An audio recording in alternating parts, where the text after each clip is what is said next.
देश भर में योगी मॉडल की चर्चा हो रही है। मुसलमान सीटों पर भी योगी मॉडल सुपरहिट है, हिंदू सीटों पर भी फिट है। यूपी में जहां 31 साल तक बीजेपी जीत नहीं पाई, वहां योगी की सुनामी में समाजवादी पार्टी की जमानत जब्त हो गई। दिल्ली में 2.5 महीने के बाद विधानसभा चुनाव होने वाले हैं और अभी से यह जबरदस्त चर्चा छिड़ गई है कि दिल्ली में योगी मॉडल या फिर केजरीवाल मॉडल। बाटला हाउस का जिक्र करके योगी ने वोट बैंक पॉलिटिक्स के पीछे चल रहे खेल को खोल दिया है, हिंदुओं को अलर्ट कर दिया है। इसका असर क्या होगा? क्या हरियाणा, महाराष्ट्र और उत्तर प्रदेश की तरह यहां भी वही होगा? इस रिपोर्ट से समझिए। बटेंगे तो कटेंगे 1.0 हरियाणा में हैट्रिक, बटेंगे तो कटेंगे 2.0 महाराष्ट्र में महाविजय, बटेंगे तो कटेंगे 3.0 दिल्ली की बारी।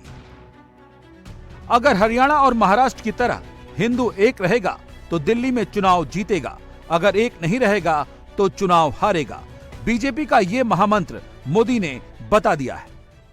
महाराष्ट्र के चुनाव का भी सबसे बड़ा संदेश है एकजुटता।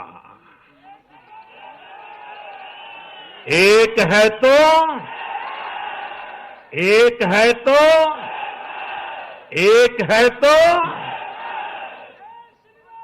ये आज देश का महामंत्र बन चुका है। दिल्ली में बीजेपी ने आखिरी चुनाव 1993 में जीता था। तब बीजेपी को 49 सीट और कांग्रेस को 14 सीट मिली थी। बीजेपी का वोट शेयर 47.82% और कांग्रेस का वोट शेयर 34.48% रहा था। उसके बाद से बीजेपी लगातार 5 चुनाव हार चुकी है। अब 2025 का चुनाव है। इन 33 सालों में दिल्ली की राजनीति 360 डिग्री बदल चुकी है। कांग्रेस शून्य हो चुकी है और आम आदमी पार्टी 2013 से सत्ता में है। हरियाणा में बीजेपी की लड़ाई कांग्रेस से थी, दिल्ली में लड़ाई आम आदमी पार्टी से होनी है। बीजेपी के सामने जब कांग्रेस होती है, चुनाव जीतना आसान होता है। बीजेपी का मुकाबला जब किसी रीजनल फोर्स से होता है तो लड़ाई बहुत टफ होती है। दिल्ली में बीजेपी ने 33 साल पहले आखिरी विधानसभा चुनाव जीता था। अब उस चुनाव को फिर से जीतने की चुनौती है। यहाँ बीजेपी के बटेंगे तो कटेंगे मॉडल के सामने केजरीवाल मॉडल है। दिल्ली में केजरीवाल मॉडल को ध्वस्त करना क्यों इतना कठिन माना जा रहा है? 2013 में आम आदमी पार्टी ने पहला चुनाव लड़ा। आम आदमी पार्टी को 28, कांग्रेस को 8, बीएसपी को 2 सीट मिली। बीजेपी 32 सीट जीतकर सबसे बड़ी पार्टी बनी, लेकिन सरकार केजरीवाल ने बनाई। 2 साल में सरकार गिर गई और 2015 में फिर चुनाव हुए। आम आदमी पार्टी ने तमाम रिकॉर्ड तोड़ते हुए 67 सीट जीती और उसे 54% वोट मिले। बीजेपी सिर्फ 3 सीट जीत पाई, उसे 32% वोट मिले। कांग्रेस तो अपना खाता तक नहीं खोल पाई। 5 साल बाद 2020 में फिर चुनाव हुए। आम आदमी पार्टी ने 62 सीट जीती और 53.5% वोट मिले।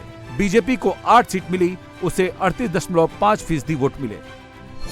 दिल्ली में फरवरी 2025 में चुनाव होने हैं। केजरीवाल अपना रेवड़ी मॉडल लेकर जनता के बीच आ चुके हैं, जहां वोटर को मुफ्त में 6 तरह की रेवड़ी बांटी जा रही है। अब सवाल है कि क्या केजरीवाल का मॉडल 2025 में भी चलेगा या बीजेपी इसे तोड़ पाएगी?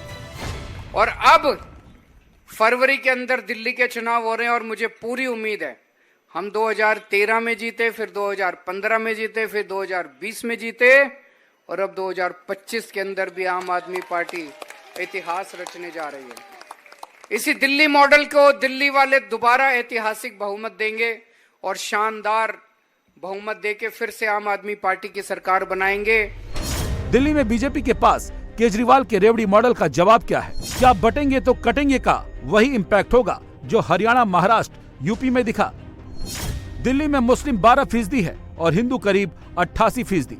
दिल्ली की 70 विधानसभा सीटों में 13 सीट ऐसी है जहां मुस्लिम 20 से 60% है। 2020 में इन 13 सीटों में आम आदमी पार्टी ने 12 सीटें जीती थी। गांधीनगर विधानसभा सीट बीजेपी ने जीती थी। मुस्लिम वोटर के वोटिंग पैटर्न को देखें तो 25 में भी वो आम आदमी पार्टी को एक मुश्त वोट करेगा, क्योंकि उसकी सीधी टक्कर बीजेपी से है। 25 में बीजेपी के सामने चुनौती केजरीवाल का रेवड़ी मॉडल भी है और वोट बैंक की पॉलिटिक्स भी। दिल्ली के लोग तो चौंक जाएंगे। हालात ये थी कि 2014 में इन लोगों ने सरकार से जाते जाते दिल्ली के आसपास की अनेक संपत्तियां वक्फ बोर्ड को सौंप दी थी।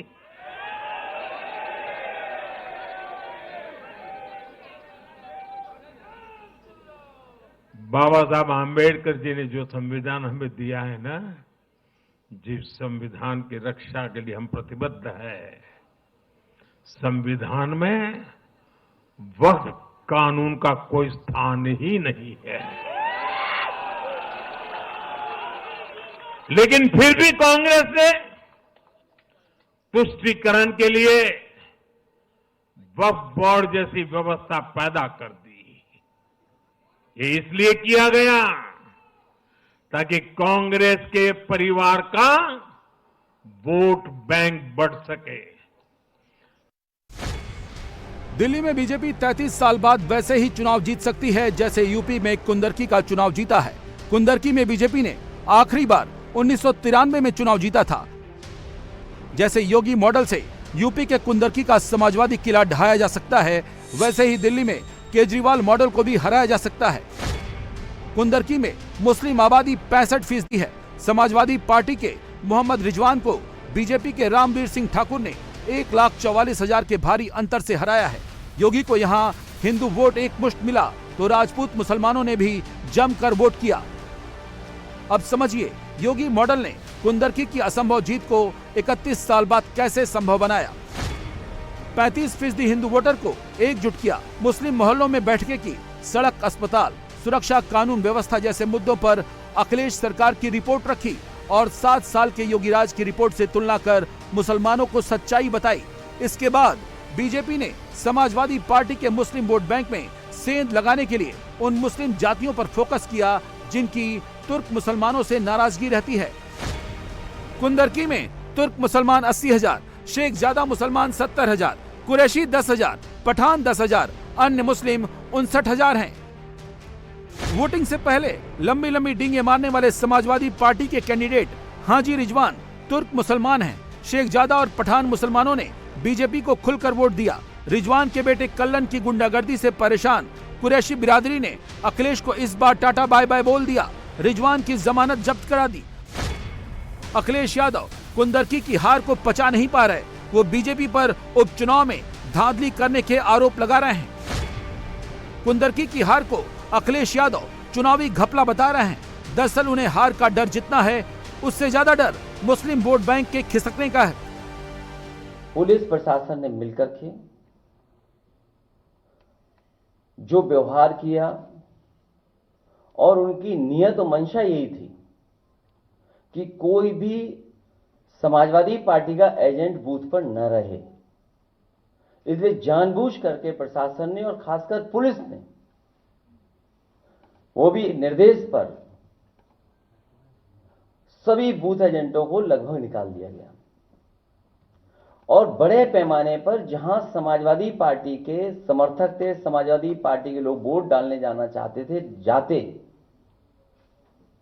उन्हें रोक दिया गया। अगर मान लीजिए रोक दिया गया है वोटर को, तो वोट किसने डाले? अगर उन बूथों पर समाजवादी पार्टी का वोटर नहीं पहुंचा है, हमारे प्रत्याशी के समर्थक नहीं पहुंचे, आखिरकार वोट किसने डाला? योगी ने कुंदरकी का किला ढाकर समाजवादी पार्टी के बेस वोट को तोड़ दिया है। 27 का मार्ग प्रशस्त कर लिया है। तुष्टीकरण की राजनीति का एक चैप्टर कुंदरकी में क्लोज हो चुका है। समाजवादी पार्टी को मैं कहना चाहता हूं, सीने में जलन, आंखों में तूफान सा क्यों है? सैफई घराने में हर शख्स परेशान सा क्यों है? कल जो विधानसभा उपचुनाव के परिणाम घोषित हुए हैं, समाजवादी पार्टी के पैरों के नीचे से जमीन खिसक गई है। समाजवादी पार्टी की गुंडई, अराजकता,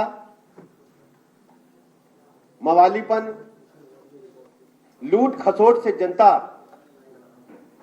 अच्छी तरह वाकिफ है। इनकी सबसे बड़ी पीड़ा चुनाव हारना तो है ही, इनकी सबसे बड़ी पीड़ा है कि इनका जो बेस वोट था वो खिसक चुका है। मुस्लिम समाज को वोट बैंक समझते थे, ठगने का काम करते थे। मैंने कुंदरकी की जनसभा में कहा था, आप लोगों ने रिपोर्ट किया होगा कि मुस्लिम समाज 20% है। अगर समाजवादी पार्टी को मुस्लिम समाज छोड़ दे, जिनकी ठेकेदारी वो कर रहे हैं, तो समाजवादी पार्टी 3% की पार्टी रह जाएगी। लेकिन मैं कह सकता हूं, चाहे कुंदरकी हो चाहे मीरापुर हो, समाजवादी पार्टी ने जब मुस्लिम समाज ने उन्हें किनारे लगा दिया है, समाजवादी पार्टी को सपा 2% की पार्टी रह गई। सबसे बड़ी पीड़ा इनकी है। अखिलेश यादव के लिए सिर्फ कुंदरकी की हार ही नहीं, करहल की जीत भी हार से कम नहीं है। 2022 में जिस करहल को अखिलेश यादव ने 67,000 के अंतर से जीता था, वहां इस बार बीजेपी सिर्फ 14,000 के मामूली अंतर से हारी है। करहल यादव बाहुल्य सीट है। कुंदरकी में योगी ने अखिलेश के मुसलमान वोट तोड़े, तो करहल में यादव वोट बैंक में सेंधमारी की। अखिलेश उपचुनाव के नतीजों से इतना परेशान हैं, कभी लाल मिर्ची दिखाकर अपना दिल बहलाते हैं, तो कभी योगी के लिए हिटलर जैसे शब्द बोलते हैं। 2 तरह की पर्ची होना, लाल मार्क है और एक सामान्य रूप से ये जो पर्ची दी जाती है, ये लाल पर्ची, लाइन वाली पर्ची। उस दिन भी हम लोगों ने कहा था, जिस दिन वोट पड़ रहे थे, उस दिन भी इस बात को कहा था कि इस तरह की व्यवस्था कोई प्रशासन ने बनाई है और जिसके कारण इस तरह का भेदभाव किया है। हिटलर के जमाने में ट्रूपर्स होते थे, उसी तरीके से वहीं से सीख लेकर के सरकार ने पुलिस की वर्दी उतार करके प्राइवेट ड्रेस में भी लोगों को भेजा हुआ था, बड़े पैमाने पर। अगली बार कुंदरकी 1 लाख से ज्यादा वोटों से हराएगा। कुंदरकी की जनता 1 लाख से ज्यादा वोटों से हराएगी। लखनऊ में अखिलेश मुसलमानों का मजमा लगाकर ये दिखाना चाहते थे कि मुस्लिम अब भी उनके साथ हैं, लेकिन कुंदरकी से बुलाए गए मुसलमानों को सीतापुर पुलिस ने रोक लिया। 5 गाड़ियों में 35 लोग कुंदरकी से लखनऊ जा रहे थे। अब अखिलेश के तमाम आरोपों को सीतापुर पुलिस ने खारिज करते हुए साफ कर दिया है। आरसी और दूसरे जरूरी दस्तावेज नहीं होने के कारण 5 गाड़ियां रोकी गई हैं, जिनमें 35 लोग सवार थे। योगी ने यूपी में बांटने वाली तुष्टीकरण की राजनीति पर ब्रेक लगा दिया है। यानी देश की जनता नकारात्मक राजनीति को, बांटने वाली राजनीति को पूरी तरह खारिज कर चुकी है। इसीलिए हम कह रहे हैं कि बटेंगे तो कटेंगे, एक रहेंगे तो सेफ रहेंगे।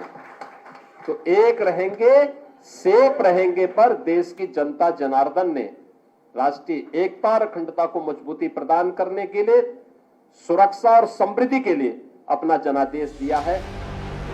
योगी मॉडल वोट बैंक की पॉलिटिक्स पर लगातार चोट कर रहा है। धर्मांतरण कर वोट बैंक बनाने वाले गिरोहों पर कड़ाई से एक्शन लिया जा रहा है। योगी से पहले ऐसे गिरोह खुलेआम अपना काम करते थे, अब उन्हें जेल भेजा जा रहा है। दिल्ली में बाटला हाउस से धर्मांतरण का रैकेट चलाने वाले मौलाना कलीमुद्दीन और मोहम्मद उमर समेत 12 लोगों को यूपी में आजीवन कारावास की सजा दी गई है। जब हम लोगों ने जांच करनी शुरू की तो उन्होंने वह एक बहुत बड़े रैकेट को संचालित करता था और जिसका टारगेट होता था मूक बधिर बच्चे। दिल्ली की एक संस्था में पढ़ता था, उसको जबरदस्ती इस्लाम स्वीकार करवा दिया गया। जो व्यक्ति सुन नहीं सकता है, वो बोल नहीं सकता है, वह कैसे नमाज पढ़ सकता है? कैसे, कौन सिखा रहा उसको? तो फिर पता लगा कि बटाला हाउस से जुड़ी हुई उस संस्था के द्वारा, जो अपने को धर्मोपदेशक कहता था, उसके द्वारा वहां पर एक इस प्रकार के स्मार्टफोन उन बच्चों को दिए जाते थे जिसमें वह उसके माध्यम से कोड भाषा में उनके साथ संवाद बनाता था, उनको ट्रेनिंग देता था और स्मार्टफोन के माध्यम से सारी उनकी एक्टिविटीज संचालित हो रही थी। और धर्मांतरण का एक बहुत बड़े रैकेट को हम लोगों ने पर्दाफाश किया था। ऐसे 500 परिवारों को उन्होंने अपनी चपेट में लिया था, जिसके खिलाफ हम लोगों ने एक बड़ी कार्रवाई की थी। और उस बड़ी कार्रवाई के परिणाम स्वरूप अभी 3 महीने पहले माननीय न्यायालय ने उसमें से 7 लोगों को आजीवन कारावास की सजा सुनाई है।